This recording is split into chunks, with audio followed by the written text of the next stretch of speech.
Hi అండి, welcome back to my channel. ఈరోజు జీడిపప్పు ఉప్మా చేస్తున్నాను. అదిగో జీడిపప్పు, పచ్చిమిరపకాయలు, ఉల్లిపాయలు, టమాటో, కరివేపాకు, అల్లము చిన్న చిన్న పీసులు చేసుకున్నాను. బాండ్లీ పెట్టుకుని ఆయిల్ వేస్తున్నాను. 2 స్పూన్ల ఆయిల్ వేసాను. పచ్చెనపప్పు, మినపప్పు, ఆవాలు వేసాను.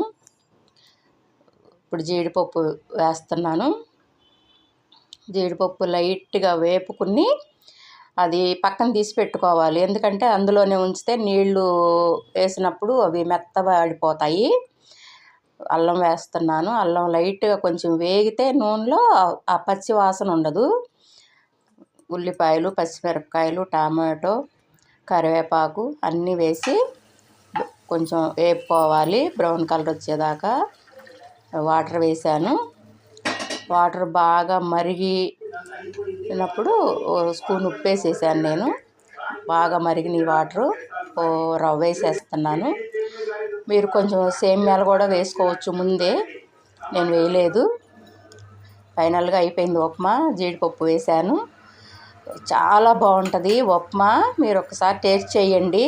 లైక్ చేయండి, షేర్ చేయండి. బాయ్.